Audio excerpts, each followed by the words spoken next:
Alhamdulillah, pada subuh Jumat hari ini pertama subuh di Jumat di bulan Ramadan atau bertepatan dengan berapa menit? 4 lah, kata 5 lah. Mulai betul. Ini ada juga yang mulai Kamis dulu puasa deh. Sudah 35 hari secara hari raya.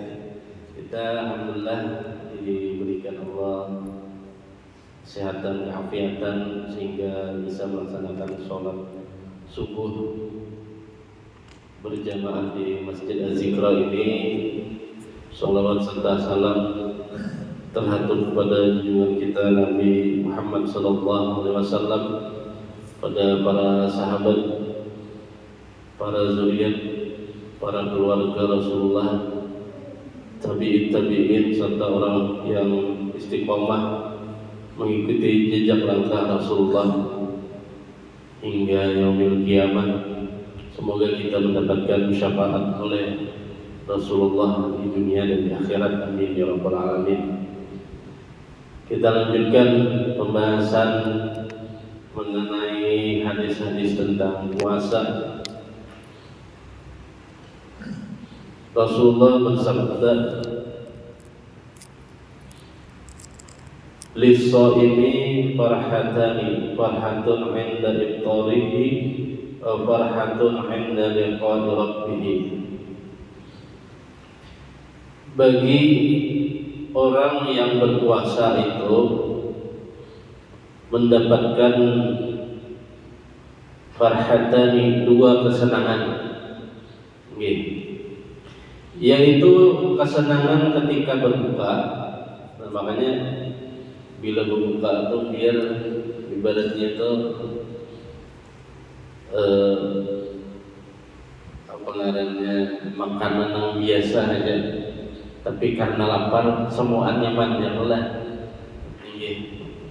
Artinya di situ jadi sifat rasa lezat, kadar lezat itu dalam artian bisa diabstrakkan.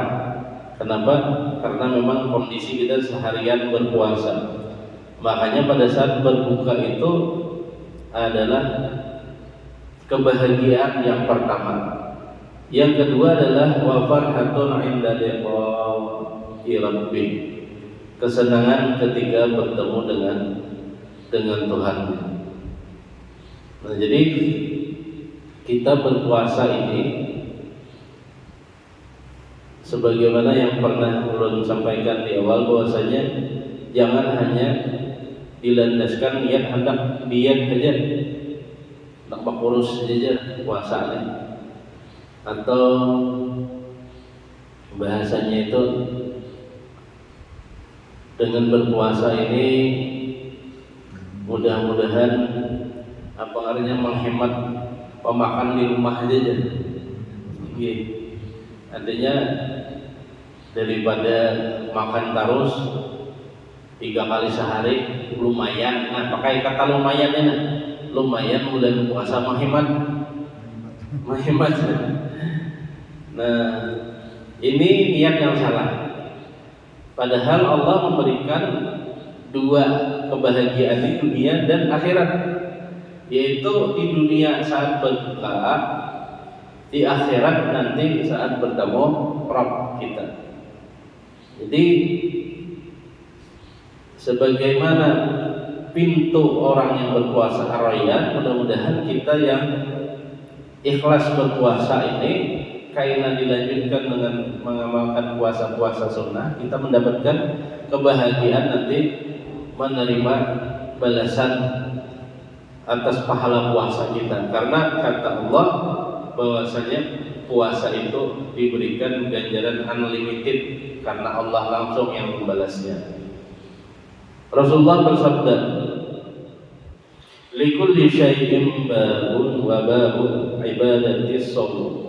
Setiap sesuatu mempunyai pintu, dan pintu ibadah adalah puasa.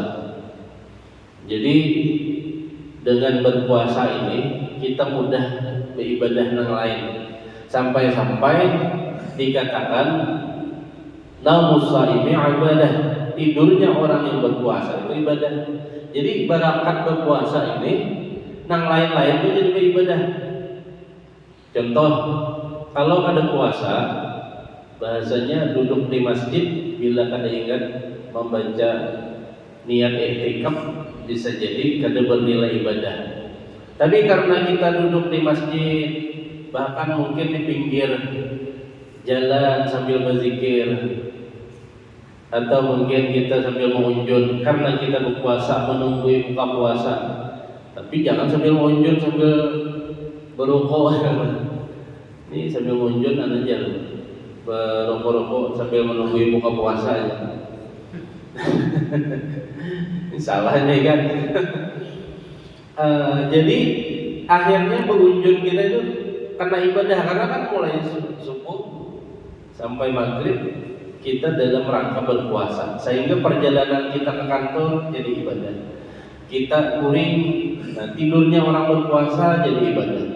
Kemudian apa ngarannya, melayani orang di kantor, pian jadi guru, pian jadi bahasanya itu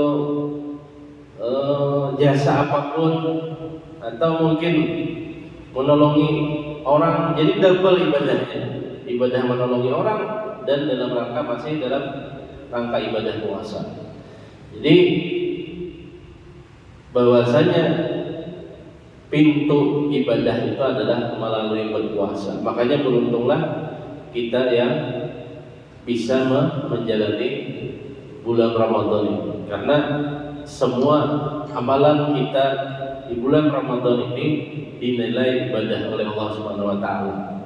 Nah, tapi jangan gara-gara ada hadis naumus shaimu ibadah nih, tidurnya orang berpuasa, akhirnya kuring aja seharian, salah ulang. Nah, artinya kuring ini disiapkan untuk malam kaitan mengaji. Nah, jadi misalnya siang itu harus ada kuring 1 jam, 2 jam. Untuk apa? Untuk malam tadarusan misalnya. Nah, artinya tidurnya itu akhirnya bernilai ibadah karena diniatkan untuk malamnya bisa berjaga untuk beribadah tarawih, kada sampai mengantuk-antuk tarawih. Nah, itu kita bacakan 2 hadis tadi. Berikutnya kita melanjutkan tentang kisah Rasulullah. Sebagaimana Rasulullah kemarin kita bahas tentang bahwasanya beliau mendapatkan wahyu oleh Jibril di bukit di Gua Hira, dan itu adalah surah Al-Alaq, wahyu pertama ayat 1 sampai 5. Nah, kemudian Rasulullah berdakwah secara sembunyi-sembunyi. Jadi beranayan dulu. Nah, pada saat dakwah sembunyi-sembunyi, tentunya orang-orang terdekatlah yang masuk Islam. Yang pertama adalah Sayyidatuna Khadijatul Kubra, istri Sidin. Kemudian Ali bin Abi Thalib, sepupu Sidin. Kemudian sahabat Sidin, Abu Bakar As-Siddiq. Kemudian Zaid bin Harisah. Nah, Zaid ini adalah budak yang dimerdekakan oleh Rasulullah. Sampai Zaid ini sempat dijadikan anak angkat. Nah, sampai dingarani sempat Zaid bin Muhammad. Nah, akhirnya itu ditegur oleh Allah. Zaid ini menikahi seorang perempuan dan ternyata ada cocok. Nah, jadi bibiniannya itu tadi disuruh oleh Allah dicerai, dan akhirnya oleh Allah disuruh Nabi menikahi. Di sini untuk menggugurkan hukum bahwasanya anak angkat itu bukanlah anak. Jadi anaknya Bakas dan tanda kutip Bakas bininya Zaid ini diambil bini oleh Rasulullah. Karena apa? Itu hanya anak angkat. Ini untuk menurunkan hukum, ya. Jadi banyak pernikahan Rasulullah itu adalah untuk turunnya ayat Quran. Nah, jangan kita sing kawin-kawin itu sing kawin supaya ini amalan ayat jangan.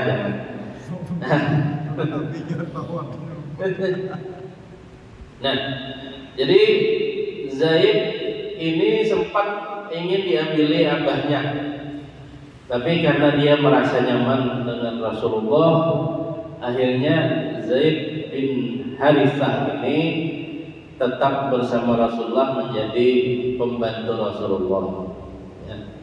Nah kemudian Abu Bakar, melalui agen Abu Bakar ini mengislamkan Utsman bin Affan dan Zubair bin Awwam. Ya, jadi makanya keimanan Abu Bakar ini lebih tinggi daripada keimanan seluruh umat Rasulullah. Kenapa? Karena Abu Bakar ini agen yang tukang bawa dakwah para generasi pertama salafus saleh as-sabiqun al-awwalun. Setelah 3 tahun dakwah sembunyi-sembunyi, akhirnya turun ayat fasda' bima tu'maru wa'rid 'anil musyrikin. Artinya, maka katakanlah terang-terangan apa yang engkau diperintahkan dan berpalinglah dari orang-orang musyrik. Lalu Nabi saat mendapatkan ayat tersebut dengan gagah beraninya beliau menaiki Bukit Safa dan mengumandangkan dakwah. Beliau berkata, apakah kamu membenarkan aku tentang apa-apa yang aku kabarkan kepada kamu? Kata Nabi. Mereka semua menjawab, ya, tidak pernah kami dapati engkau berdusta. Kata para masyarakat Quraisy di Jazirah Mekah. Dari mulai kecilmu sampai sekarang engkau adalah orang yang jujur, kata para masyarakat Mekah. Kemudian Rasulullah bersabda, lepaskanlah diri kamu dari siksaan api neraka, sesungguhnya aku seorang pengancam azab yang pedih kepada kamu. Kemudian di situ disela oleh pamannya seorang yang sangat menantang oleh Nabi. Kenapa? Karena ego hatinya, karena ibadatnya nikah anak, ibadatnya kamanakan, memadahi supaya ampih menyembah Lata dan Uzza, berpindah untuk menyembah Allah. Akhirnya Abu Lahab lah yang paling menentang beserta istrinya. Nah, istri sini ngarannya Ummu Jamil, karena memang pungas bini Abu Lahab nih. Tapi ketujuh, sejak saat itu mengumandangkan permusuhan dengan kemanakannya seorang, yaitu adalah Nabi Muhammad SAW. Jadi masyarakat Mekah itu kurang lebih 40 tahun itu mengakui kejujuran, kebaikan, kebenaran. Luar biasanya Rasulullah. Setelah Rasulullah mendapatkan wahyu, kemudian beliau menyampaikan secara terang-terangan ini, berbalik mereka mencemooh, menyiksa pengikut-pengikut Rasulullah. Di awal dakwah, orang-orang yang mengikuti Rasulullah adalah orang-orang yang lemah, para budak hamba sahaya. Ya. Nah, dan di sini Abu Lahab ditegur, ya, dalam artian diturunkan ayat oleh Allah sebagaimana yang kita hafal, tabbat yada abi lahabin wa tab. Rugilah hendaknya diri Abu Lahab dan sebenarnya ia telah rugi. Jadi Abu Lahab ini dalam artian sudah dijadikan semacam tantangan yang luar biasa selain abu-abu yang lain. Abu Abu Lahab, Abu Jahal, ya kan? Lain Abu Janda lain. Nah, artinya apa? Inilah tantangan Rasulullah. Dari siapa? Dari orang terdekatnya. Setelah kejadian tersebut, mulailah terjadi banyak cemoohan-cemoohan, kemudian siksaan-siksaan. Rasulullah satu kali mengumpulkan keluarganya. Jadi semua zuriat Bani Hashim ini dikumpulkan makanan. Nah, kemudian Nabi mengumpulkan beliau dan kaum keluarganya dan menyampaikan wahyu perintah untuk meninggalkan sesembahan berhala, patung Lata dan Uzza untuk mengesahkan Allah.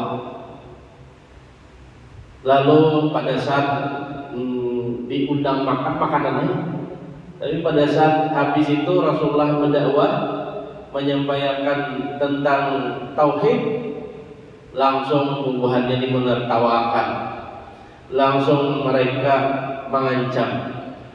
Nah, saat itu berdirilah Paman Sidin yang mulia. Walaupun Paman Sidin ini kada masuk Islam, tapi Paman Sidin ini membela, yaitu membela atas nama keluarga. Jadi bukan membela atas nama agama. Siapa? Abu Thalib. Kata Abu Thalib, demi Allah, sesungguhnya kita akan menjaga dia selama kita tinggal di sini. Nah, jadi ada pengaruh yang kuat kalau lu lihat juga. Kita ini dengan kesukuan. Nih, dulu pernah peristiwa-peristiwa lah yang lelah di wajah kita nih kan. Ada peristiwa tentang suku, ada peristiwa tentang agama. Kadang ada yang menilai saking parahnya kesukuan ini agama itu bisa kita kada ingat gitu. Nah, ini hati-hati kadang kesukuan ini, ta'assub terhadap suku nih. Muigam orang mana? Muigam orang anu. Nah, bila inya salah ras, sara ya orang suku agama ras. Jadi kadang kesukuan ini bisa berdampak lebih berat daripada berbeda agamanya.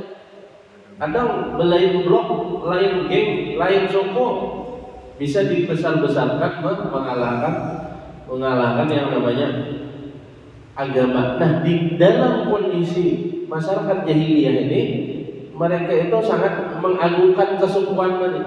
Nah, makanya kada mudah saat itu mereka untuk dalam artian melancarkan untuk membunuh Nabi SAW itu kada mudah. Kenapa? Karena pasti berpikir terus, bila ini dihilangkan kayak apa nanti? Pasti ini Bani Hashim, suku Quraisy dari Bani Abdul Muthalib ini menyerang. Jadi akhirnya di kalangan keluarga Rasulullah ditolak, ya. Jadi akhirnya beberapa kali dan kaum kafir Quraisy ini panas hatinya beberapa kali melobi. Kada sekali dua kali. Salah satunya adalah menyuruh pamannya Rasulullah Abu Thalib untuk ditukar dengan seorang pemuda. Nah, yang bernama adalah Umarah bin Al-Walid. Nah, kayak bajar, ambillah anak muda ini sebagai anakmu, jerbuhan kaum kafir Quraisy, dan serahkanlah Rasulullah kepada kami untuk kami bunuh dia. Nah, sampai kayak huruf itu sudah. Ini sudah permintaan yang ketiga kalinya kepada Abu Thalib supaya menyerahkan Rasulullah. Kemudian paman Nabi tadi berkata, alangkah buruknya permintaan kalian. Patutkah kalian memberikan kepadaku anak kamu untuk aku mendidik dia, tetapi aku memberikan kepada kamu anakku untuk kamu bunuh dia. Artinya Abu Thalib itu menjulai paman, tapi Sidin merasa menganggap karena mulai lagi halus ayah Sidin sudah wafat seperti anak seorang, bahkan lebih diberikan perhatian daripada anak Sidin seorang, lebih khusus perhatiannya. Nah, ini apa namanya, ujian dari kaum kafir Quraisy. Kemudian gagallah mereka melobi Abu Thalib. Sampai ada lagi salah seorang negosiator dari para kaum kafir Quraisy itu menawarkan harta, jabatan, kesehatan, kemudian pangkat kepada Rasulullah. Tapi Rasulullah berkata, aku ini adalah penyuruh yang disuruh oleh Allah untuk menyampaikan dakwah tentang keesaan Allah. Aku tidak memerlukan harta, pangkat, jabatan tersebut. Sampai di antara kaum kafir Quraisy ini saking handaknya itu berhuruf, Pak. Jadi seminggu menyembah berhala, seminggu kami sembahyang, ya bahasanya itu sampai nengkai itu. Artinya supaya menyembah berhala itu takut terus berhurupan lawan Allah. Tapi Rasulullah dengan tegas dan turunlah ayat Qul ya ayyuhal kafirun. Jadi artinya, wahai orang-orang kafir, aku bukanlah menyembah apa yang engkau sembah, dan engkau bukanlah menyembah yang aku sembah. Lakum dinukum liatin. Jadi untukmu agamamu dan untukmu agamaku. Nah, itu seperti itulah. Dan ya, gangguan kaum kafir Quraisy ini tidak hanya berupa cemoohan, kemudian siksaan, lemparan kotoran kepada Rasulullah. Kadang kita ini paling difitnah atau diancam, ya Allah lah. Nah, untuk di Indonesia nih, kalau di luar, nauzubillah, luar biasa. Mudah-mudahan jangan sampai terjadi. Nah, kalau di mana ngarannya, Palestina, luar biasa. Ujiannya berdakwah, ujiannya adalah nyawa. Nah, kalau di wadah kita ada paling dalam artian ada yang kadang-kadang suka, kemudian nyinyir kan ke orang tuh, kemudian mengatakan fitnah dan lain-lain. Nah, tapi kalau di zaman Rasulullah itu ancamannya luar biasa. Orang yang syahid pertama karena keislamannya adalah keluarga Yasir, Sumayyah. Nah, Sumayyah itu waktu itu diolok-olok oleh Abu Jahal. Ikam ini hendak mengumumkan Rasulullah karena Rasulullah itu puas ujar Abu Jahal. Tidak, kata Sumayyah, aku meyakini ajaran yang dibawa oleh Rasulullah itu karena memang itu ajaran yang benar, membersihkan dari kesyirikan, dan aku hidup dan mati aku siap untuk berada di ajaran yang dibawa oleh Rasulullah. Akhirnya dengan kemarahan yang luar biasa, Abu Jahal dan peri kemanusiaannya ditusuknya Sumayyah itu, minta maaf, dari lubang bawah ini sampai tembus ke kepala. Nah, itu adalah syahidah, perempuan pertama yang ditembak oleh Abu Jahal. Karena apa? Karena keimanan. Bersama siapa? Bersama lakinya. Nah, kemudian akhirnya anaknya itu turun ayat terpaksa dusta. Jadi anaknya Sumayyah ini akhirnya disuruh mengakui Lata dan Uzza, mau karena untuk menjaga keimanan paksa berdusta. Nah, jadi Yasir abahnya Sumayyah, mamanya anaknya Yasir. Nah, anaknya Yasir ini yang terpaksa berdusta. Saat itu akhirnya bertanya dengan Rasulullah pada saat dia berbohong di hadapan Abu Jahal itu, kayak wahai Rasulullah, apakah aku murtad, apa aku musyrik? Ada, kata Rasulullah. Turunlah ayatnya. Artinya bahwasanya demi menjaga keimanan, hal itu kata Rasulullah diperbolehkan. Kemudian yang kedua, Umayyah bin Khalaf, yaitu menyiksa siapa? Bilal bin Rabah dengan ditindih batu besar. Nah, jadi hampir-hampir Bilal bin Rabah itu meninggal.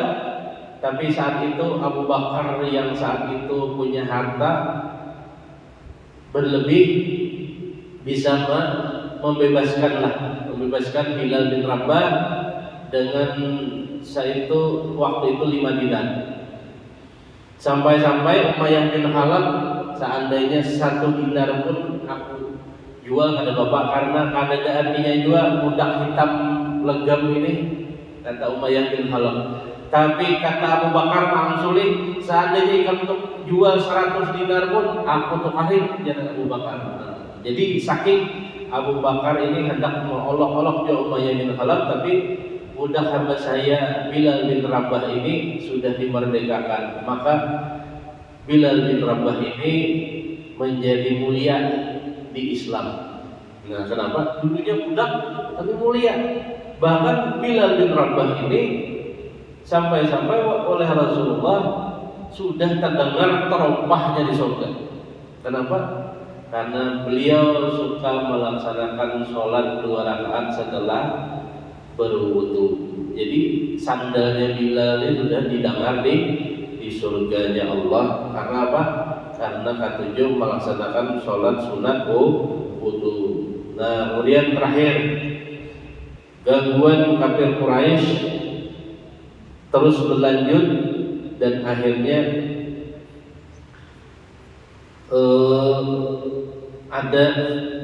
ada pengepungan, bukan pengepungan lah, melakukan yang namanya blokade. Jadi Rasulullah ini diasingkan, dalam artian tidak dilakukan, diembargo kalau bahasa ini, tidak dilakukan perniagaan, kada boleh kawin lawan kalangan muslim yang masuk Islam saat itu, kurang lebih ada 400, itu dinamai dilambah syiib. Jadi Rasulullah itu sababa kurang lebih 400 orang itu 3 tahun itu kada boleh melakukan yang namanya jual beli perkawinan selain dengan para kaum kafir Quraisy, dengan para penduduk Mekah. Mereka diasingkan, bukan diasingkan kada rubah, tapi jadi memang lembah, ngarannya wahidi lembah Jabal Abu Qubais kalau kita ke Mekah itu. Nah, itu kalau dinamakan di situ Syi'ib, bahasanya itu di kayak tempat perkemahan, ada kurang lebih pada Pak Nur itu. Nah, disitulah Rasulullah kurang lebih 3 tahun, sampai karena itu habis harta Ummul Mukminin Siti Khadijah. Karena apa? Karena di saat itu tuh kada ada kalau bertransaksi secara ekonomi, jadi menukar macam-macam ini larang. Kadang kalau penjualan akhirnya menukar, menghabiskan harta yang ada dijual di orang larang, sampai-sampai saat itu diceritakan Ummul Mukminin Siti Khadijah memakan daun-daunan, ranting-ranting kayu dan lain-lain, seperti apa yang kita lihat sekarang di Gaza itu juga pernah terjadi di keluarga Rasulullah, sehingga di situ adalah salah satu penyebab Ummul Mukminin Siti Khadijah itu sakit. Karena apa? Karena Sidin habis-habisan untuk membantu dakwahnya Rasulullah. Itu mungkin yang bisa ulun sampaikan. Besok kita membahas mengenai hari Ahad kita mulai membahas mengenai masuknya Hamzah dan Umar, pembela Islam, orang-orang jago di zaman Rasulullah masuk Islam. Esok insya Allah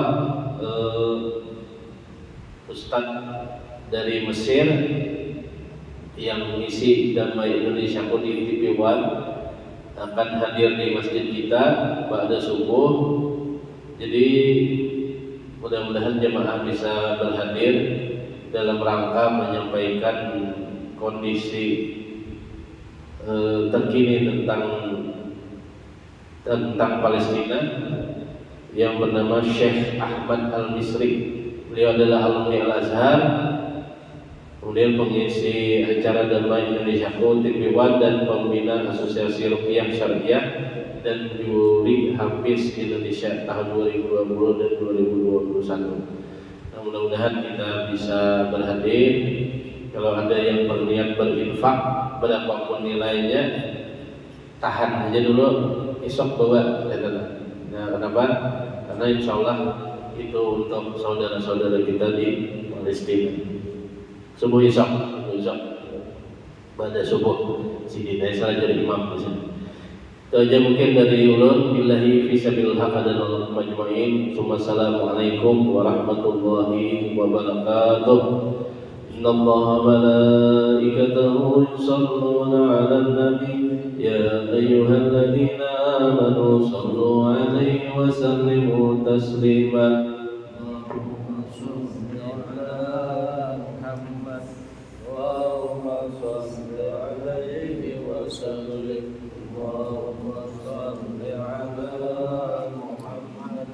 اللهم صل